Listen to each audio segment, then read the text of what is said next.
Goeiedag aan al ons kykers. Ons kuier vandag so 'n bietjie hier op Rodebloem saam met Loot Visser. En ja, vandag gaan ons so 'n bietjie lekker gesels oor voeding en hoe belangrik dit is in ons skaapboerdery. So Loot, wil jy nie dalk asseblief net 'n bietjie meer van jouself vertel nie en ja, waarmee jy alsdoenig is? Môre Ruben, ja, baie dankie vir die geleentheid om hier te wees by Rodebloem. Ja, soos jy genoem het, ek is Loot Visser. Ek is betrokke by Loubaron Voere en by SAS Konsentrate. Ek werk hier in die Oeverberg, ek is 'n voedingskundige. Ek is die laaste 12 jaar hier betrokke in die Oeverberg. So ja, ek is redelik opgewonde om hier saam met julle te wees en te kyk wat julle alles doen en 'n paar van jou moeilike vrae te antwoord.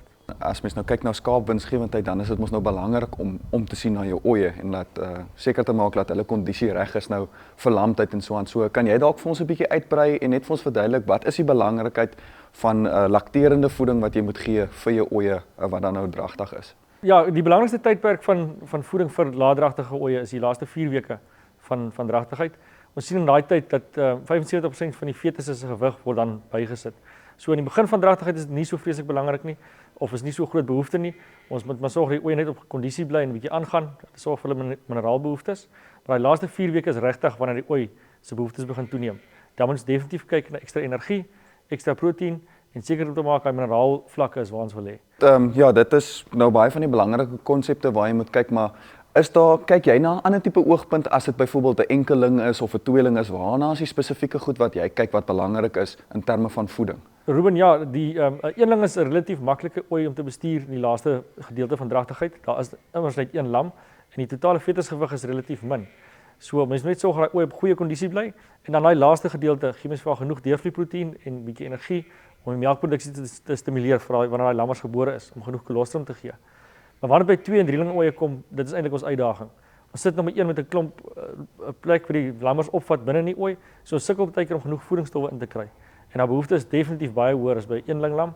By 3linge raak dit regtig uitdagend. Ons sukkel veral by 3ling oeye met goed soos domsiek en so om daai bestuur reg te kry is uiters belangrik. Ons kyk daarna veral droë voere eerder as nat voere. Kuilvoer vat baie keer te veel spasie, die ooi kry net nie genoeg geëet nie. En dan relatief hoë energie en proteïen inhoud in daai voer wat ons vir hulle gee. Dit is belangrik om daai diere aan te pas vir daai tydperk ook.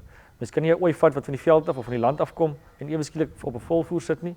Ons moet daai aanpassing geleidelik doen oor so 2 weke voordat sy begin lam.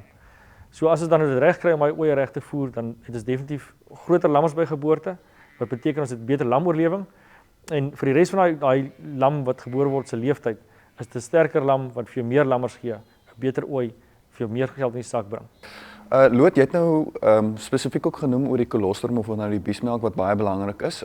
Ons weet mos nou in die eerste 3 dae wat daai lammetjie gebore is mos van kritiese belang. Kan jy dalk miskien vir ons net 'n bietjie oor daai tipe voeding verduidelik? En dan daarna is dit mos nou ook natuurlik baie belangrik dat daai ooi moet aanhou melk produseer. So waarna kyk mens dan? Is daar ook iets dan spesifiek wat jy na kyk om te verseker dat daai ooi dan nou doeltreffend melk gee? Daai kolostrum is absoluut, dit is die sleutel tot sukses in 'n lamstelsel. Veral die intensiewer lamstelsels. Elke lam kort omtrent 200 gram kolostrum in die eerste 12 ure nadat hy gebore is. Om dit reg te kry, moet jy seker maak hy het genoeg energiereserwes, genoeg goeie kwaliteit proteïen en genoeg minerale wat sy het om vir daai lam oor te dra.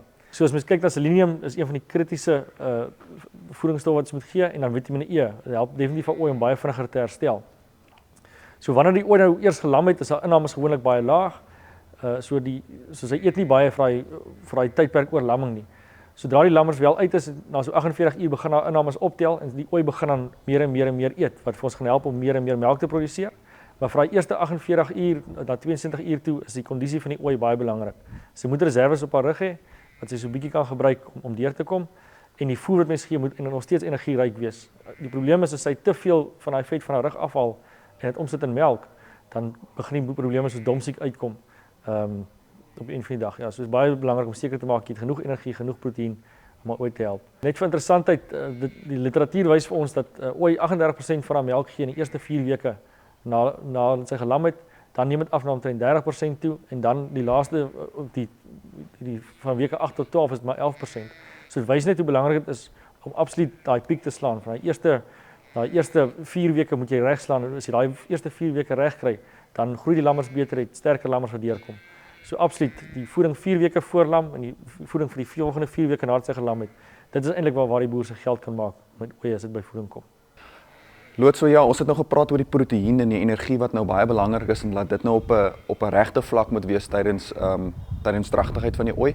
Sou jy sê dit is 'n probleem as mens dalk te veel, kan dit dalk enige komplikasies vir die ooi en vir die lam inhou? Ons kry 'n ekstra vetaanpakking binne in die eier van die ooi en dit maak dit sy baie minder effektief melk. Te veel energie veral vir eenlinge in die begin in die einde van dragtigheid lei tot te groot lammers. Ons sukkel met lammers wat te groot is, die ooi kry hulle nie uit nie. Ja, dit is 'n groot komplikasie. Op tweelinge is dit 'n bietjie minder van 'n probleem, maar eenlinge is definitief iets. Te veel energie moet definitief teengewaak word.